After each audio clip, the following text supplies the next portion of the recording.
Thank you PMC Hindi को अपनी life का पार्ट बनाने के लिए। आप में से 55% लोग पीएमसी हिंदी देखते तो हैं, लेकिन अभी तक सब्सक्राइब नहीं किया है। आज आपसे एक रिक्वेस्ट है, अगर पीएमसी हिंदी आपकी लाइफ में थोड़ा सा भी ट्रांसफॉर्मेशन लेकर आया है तो आज ही अभी सब्सक्राइब करें, क्योंकि जब आप सब्सक्राइब करते हैं हमें बहुत बहुत सपोर्ट मिलती है और इस सपोर्ट से हर हफ्ते हम आप तक ये कंटेंट लेकर आ पाते हैं। इतना डर आज भी मैं सोचती हूँ तो जब हमारे घर में शेड्यूल कास्ट के लोग आते थे, उनको जो खाना खिलाया जाता था वो बर्तन अलग होते थे, हमें उनको छूने के लिए मना किया जाता था। मेरे हस्बैंड एक एस्टेब्लिश्ड मैन थे, हमारी फाइनेंशियल चैलेंजेस धीरे धीरे बढ़ने लगा। मैं हमेशा प्रश्न करती थी, कैसे होगा, आपके पास 40 से 50 लाख कर्जा है, कहाँ से लाओगे?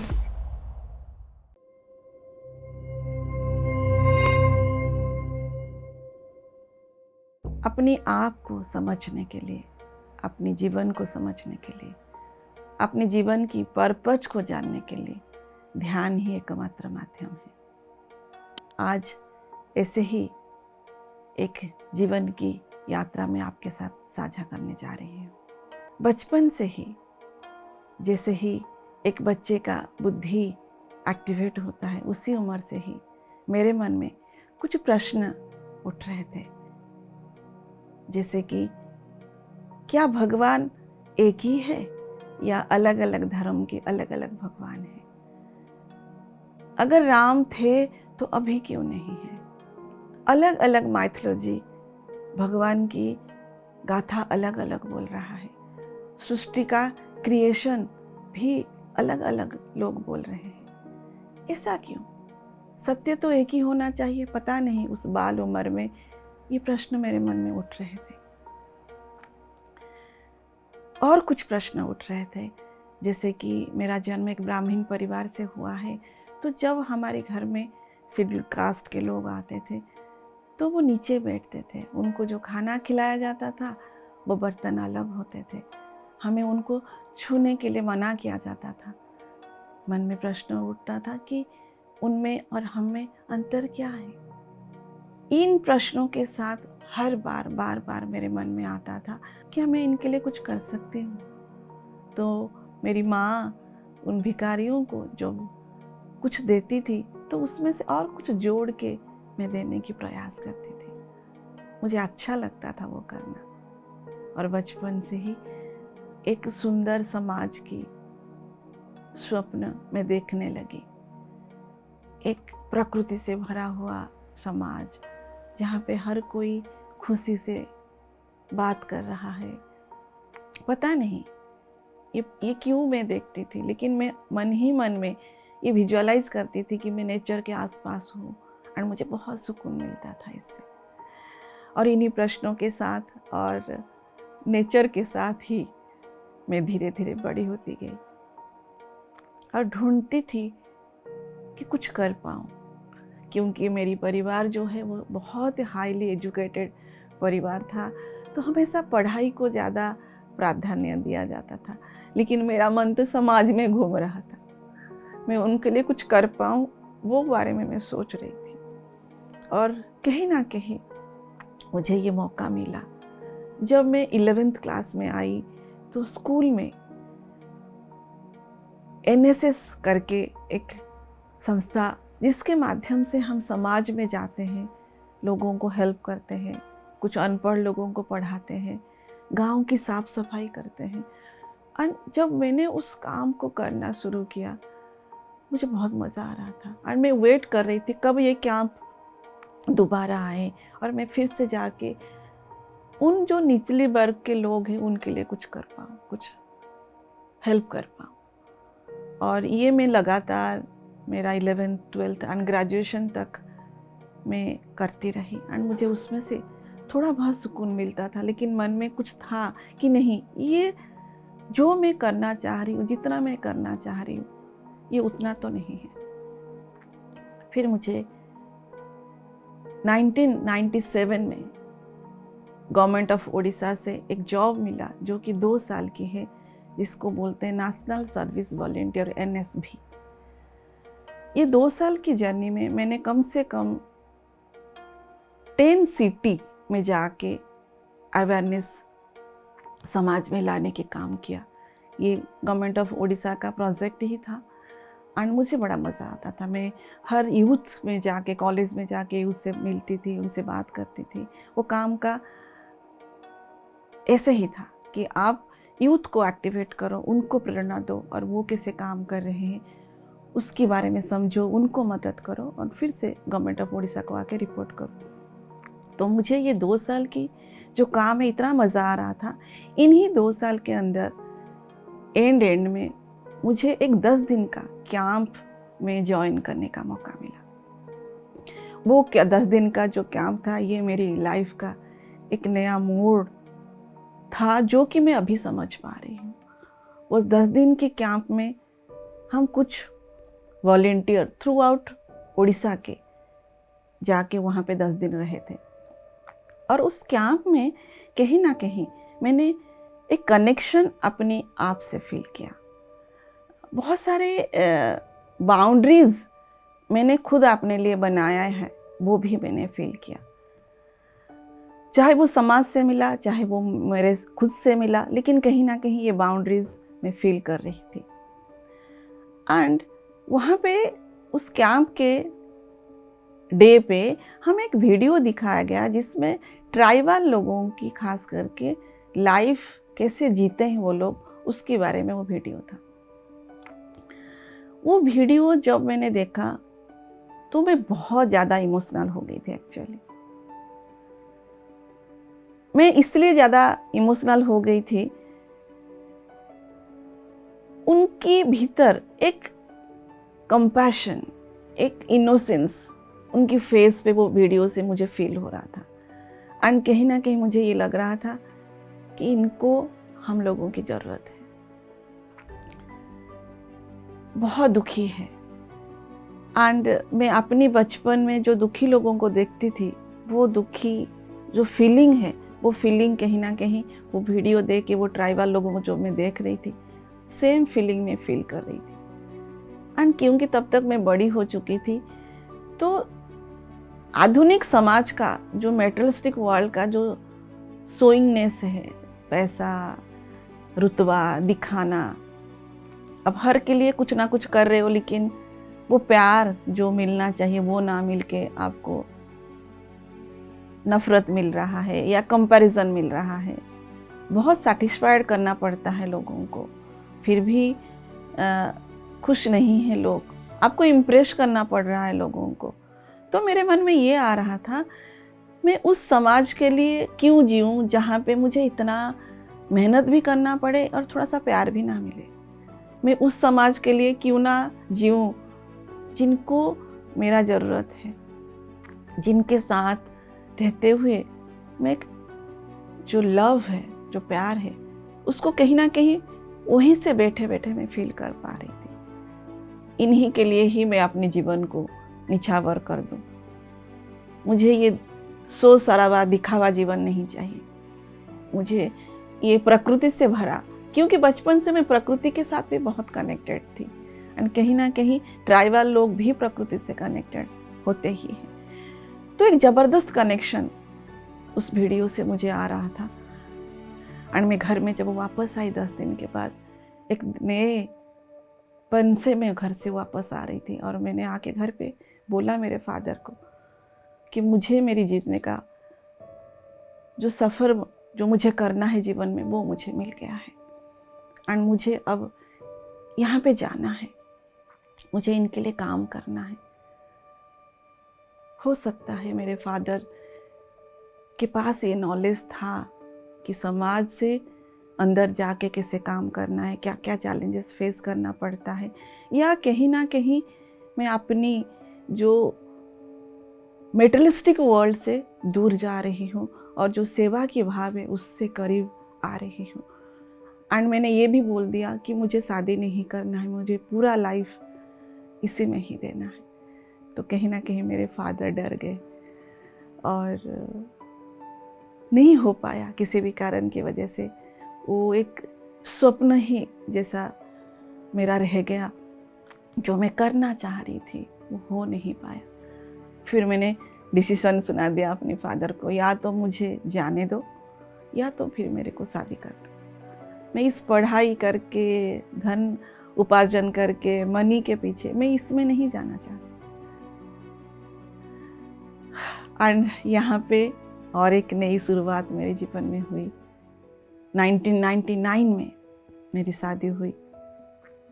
बहुत अच्छा परिवार है, बहुत अच्छा पति है और बहुत खुश रहने लगी मैं। एक अंडरस्टैंडेबल हस्बैंड मुझे मिला।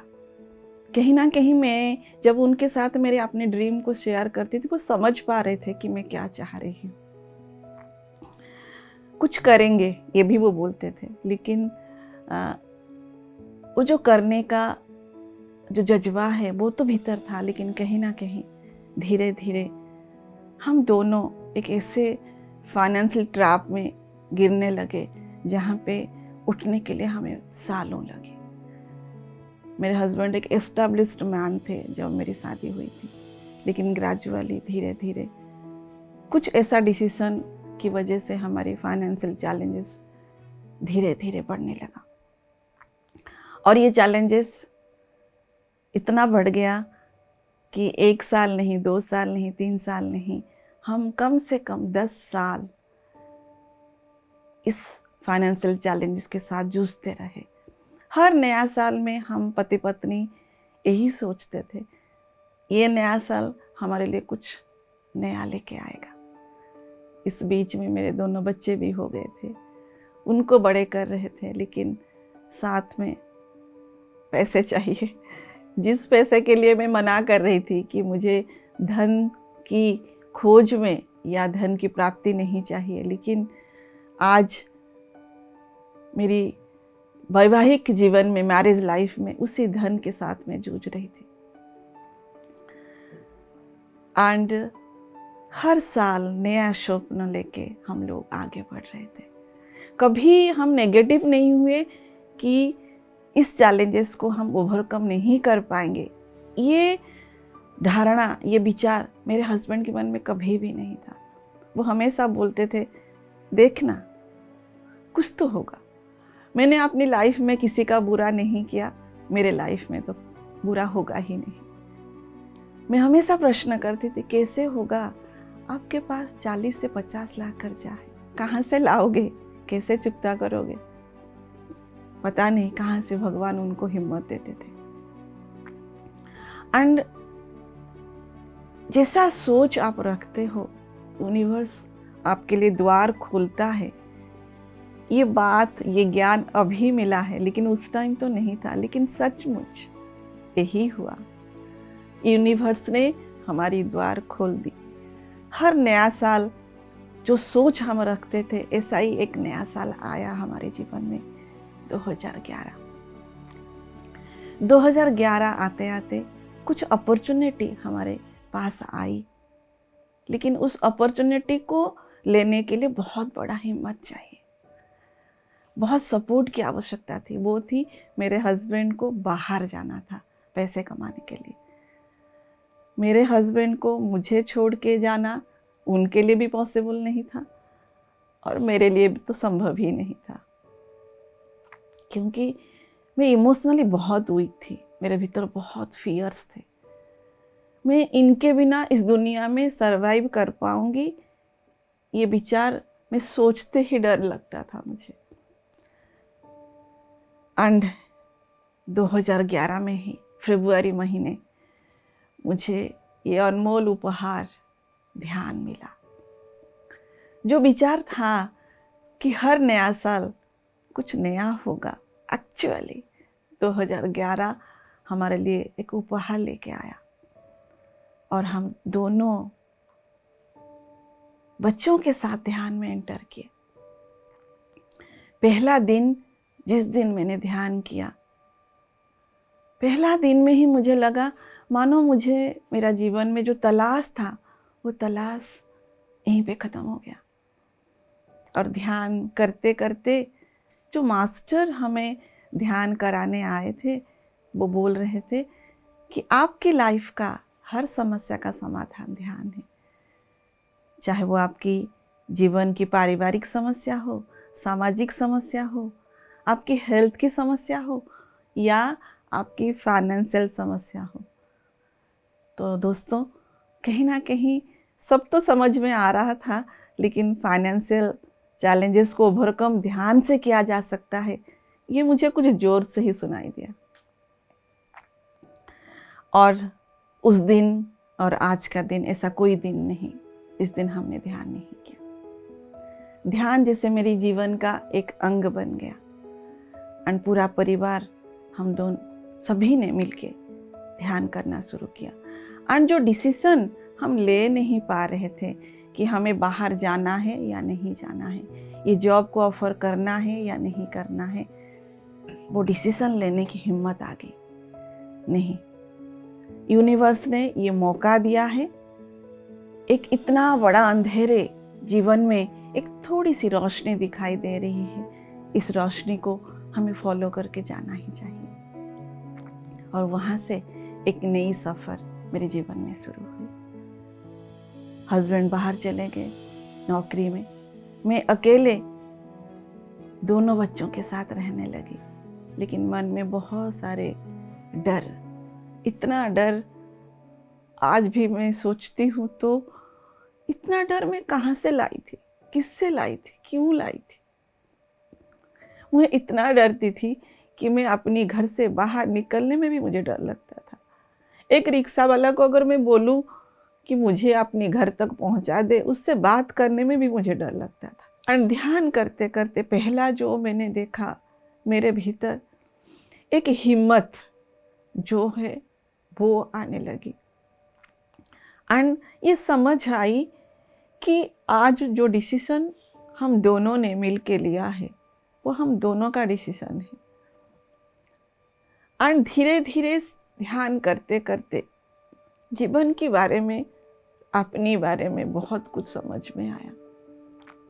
अपनी पोटेंशियल क्या है, मेरे भीतर क्या ऐसा गुण है जिसको मैं भूल गई हूँ, वो मुझे धीरे धीरे दिखाई देने लगे।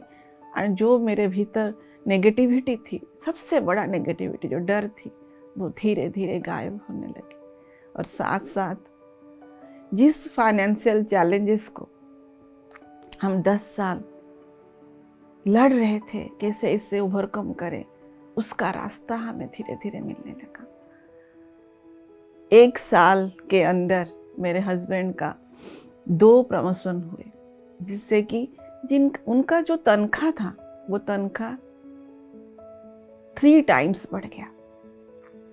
तो ये हमने कभी सोचा ही नहीं था कि जीवन में ऐसा भी एक परिवर्तन आ सकता है। दोनों ही इस स्पिरिचुअल जर्नी में, वो उधर और मैं इधर आगे बढ़ रहे थे। और साथ में हमारी जो फाइनेंशियल चैलेंज था वो धीरे धीरे 3 साल के अंदर ही हमने अपनी सारे जो कर्जे थे उसको चुकता कर दिया। कहीं ना कहीं मुझे लगता है ध्यान की वजह से ही अंदर से गाइडेंस आती थी, कि हिम्मत आती थी कि अपनी लाइफ में जो डिसीजन तुम लोगों ने लिया है उसको स्वीकार करो। और इस डिसीजन की वजह से हम दोनों ही अपनी अपनी स्थान पर स्ट्रांग होते जा रहे थे। मेरे पास मेरे पति नहीं थे और मेरे पति के पास उनकी पत्नी नहीं थी, लेकिन दोनों ही ध्यान में कहीं ना कहीं अपनी मस्कुलाइन एंड फेमिनाइन एनर्जी को बैलेंस करते हुए अपनी आत्मा की यात्रा में हम आगे ही बढ़ रहे थे। धीरे धीरे ये जो यात्रा है इतना सुंदर बनता गया। और धीरे धीरे जैसे जैसे आप अपनी जीवन की जो चैलेंजेस है ओवरकम करने लगते हो, तो धीरे धीरे मुझे अपनी बचपन से जो स्वप्न में देख रही थी कि सुंदर समाज की, एक उन्नत समाज की, वो मेरे दिमाग में पॉपअप करने लगा। और मैं उसको कैसे भूल गई। मेरे मन में ये भी प्रश्न आया एक दिन ध्यान में, मैं भूल कैसे गई अपने स्वप्नों को, जिस स्वप्नों के लिए मैं समाज से लड़ पड़ी थी कि मुझे शादी ही नहीं करनी है। आज उस स्वप्नों से मैं कोसों दूर हूँ। अब तो मुझे कुछ करना ही चाहिए, क्योंकि मेरे भीतर एक हिम्मत आ गई थी। एंड स्पिरिचुअलिटी में आने के बाद मुझे ये समझ में आई, जो परिवर्तन मैं समाज में चाह रही हूँ, वो समाज में परिवर्तन लाने के लिए अपनी सोच में परिवर्तन चाहिए। अगर हर एक व्यक्ति अपनी सोच में परिवर्तन ले आए, एक लैक माइंडसेट से एक अबंडेंस माइंडसेट पे आ जाए, अगर अपनी जो देवत्व है, जो ब्रह्मत्व है, जो भगवत्व है, उसको समझ जाए, तो इस समाज में ना गरीब रहेगा, ना अनपढ़ रहेंगे, ना जो भी हम समाज में देख रहे हैं जो हमें अच्छा नहीं लग रहा है, ये सिचुएशन भी नहीं रहेगा। एंड अपनी सोच में परिवर्तन लाने के लिए ध्यान ही एकमात्र माध्यम है। एंड लेकिन एक दिन मैंने डिसाइड कर ही लिया, ना अब तो बहुत हो गया, अब तो मुझे ध्यान सिखाना ही है, लोगों तक ध्यान पहुंचाना ही है। 2016 जब पत्री सर मौन में थे, तब बहुत रोई मैं सर के सामने जाके। सर, मैं चाह रही हूँ सब कुछ करना, मुझे पता है मुझे क्या करना है, लेकिन मैं कर नहीं पा रही हूँ। और मेरे आंख आंसुओं से गिर रहे थे, बहुत रो रही थी मैं। सर मौन में थे, कुछ बात भी नहीं कर रहे थे, लेकिन सर ने मुझे इशारों से समझाया, और जो मुझे समझ में आया कि सब कुछ धीरे धीरे होगा, सब्र करो। एंड फिर आया 2017, जहाँ पे और एक टर्निंग पॉइंट मेरे लाइफ में हुआ। जो अंदर से तड़प थी मेरे भीतर सेवा करने के लिए, ध्यान को प्रचार करने के लिए, सब तक ये ध्यान को पहुंचाने के लिए। 2017 में महायोग ध्यान कुंभ ऋषिकेश में जब मैं एक मेडिटेटर की तौर से गई थी, एंड वहाँ पे जब मैंने ध्यान किया, कहीं ना कहीं मैं अपने भीतर की जो अनंत पोटेंशियल है, जो अनंतता है, जो कॉन्शियसनेस है, जो आत्म तत्व है, वो आत्म तत्व को कहीं ना कहीं मैंने अनुभव किया। मैं क्या हूँ, मैं मतलब ये देवजानी गिरी नहीं, देवजानी गिरी की नाम, ये शरीर से परे जो कॉन्शियसनेस है, उसको कहीं ना कहीं मैंने अनुभव किया। मैंने अपनी beyond mind, beyond body, beyond name, जो अनादि अनंत स्वरूप है, उसको कहीं ना कहीं मैंने अनुभव किया। एंड मैं कर सकती हूँ, डेफिनेटली कर सकती हूँ। एंड जैसे ही मैं वापस आई, एंड तुरंत मैंने फर्स्ट स्टेप जो लिया, फ्लायर छपाना। खुद फ्लायर को एडिट किया एंड उसको प्रिंट आउट करके, फिर अपनी दोनों बच्चे एंड मेरे जो नेबर थे, उन्हीं से ही मैंने शुरुआत की। अब तो शुरू करना ही है, क्योंकि तब तक मैं ये भी सोच रही थी कि मेरे हस्बैंड बाहर से वापस इंडिया आ जाएंगे, हम दोनों साथ में मिलकर ध्यान प्रचार करेंगे। कहीं ना कहीं ये मेरी माइंड का एक ब्लॉक था, एंड उस ब्लॉक को मैंने तोड़ दिया। एंड जिस दिन मैंने पहला दिन एक व्यक्ति को एक फ्लायर पकड़ा दिया था, उस दिन इतना आनंद, वो आनंद क्या है, उसी दिन मैंने अनुभव किया, ये होता है आनंद। मुझे लगा जैसे मैंने कुछ पा लिया, कुछ कर दिया, कुछ फाड़ दिया। चाहे वो व्यक्ति ध्यान में आया नहीं आया, लेकिन मेरे भीतर तो आनंद की वर्षा हो रही थी, और ये आनंद मेरे भीतर बढ़ता गया। धीरे धीरे टीम बढ़ता गया, और धीरे धीरे मैं ऐसे लोगों से मिलने लगी जो कि मेरे ही जैसे सोच रख रहे थे। दिल्ली के जितने सारे बड़े बड़े मास्टर्स, जिनको सीनियर पिरामिड मास्टर्स बोला जाता है, धीरे धीरे मैं उनको जानती थी, लेकिन उनके साथ जो संपर्क है, जो रिलेशनशिप है, वो कहीं ना कहीं डर की वजह से गहरा नहीं हो पा रहा था। तो उनके साथ मेरा बहुत अच्छा संबंध होने लगा। फिर हम लोग एक्टिवली पीएमसी हिंदी के साथ मिलकर ध्यान प्रचार करना शुरू कर लिए। बहुत सारे वर्कशॉप्स हम लोगों ने कंडक्ट किया। पत्री सर हमेशा बोलते थे, एवरीबॉडी इज ए मास्टर। ये ना बहुत एक अनोखा था।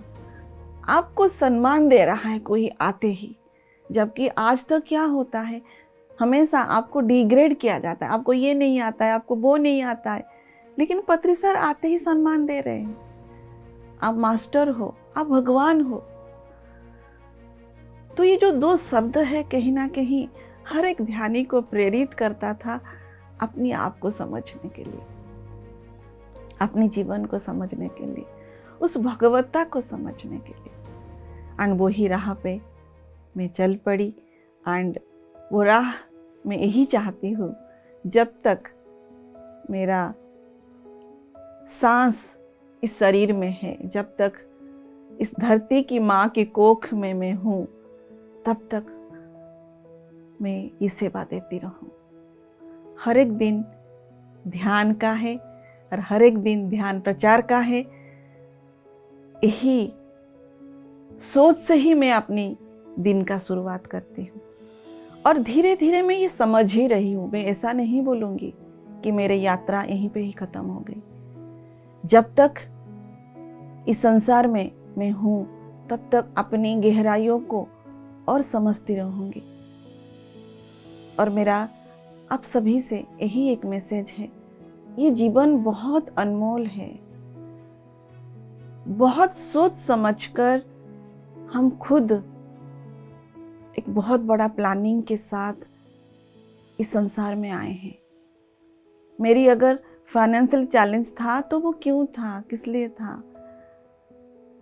धन की प्रायोरिटी क्या है, कितना है?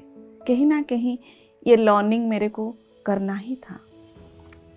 इस संसार में, इस भौतिक जीवन में जीने के लिए जो चाहिए उसको करना ही है। तो इसीलिए पत्री जी बोलते थे कि 50-50 जीना है। कभी सर ने ये नहीं बोला कि सब कुछ छोड़ दो और स्पिरिचुअलिटी में आ जाओ। पत्री सर बोलते थे इस जीवन को जीना ही सबसे बड़ा लाइफ प्लान है। जो प्लान हम करके आए हैं उस प्लान को ध्यान के साथ, सजगता के साथ, होश के साथ, आनंद के साथ जीना ही हमारी लाइफ का पर्पस है।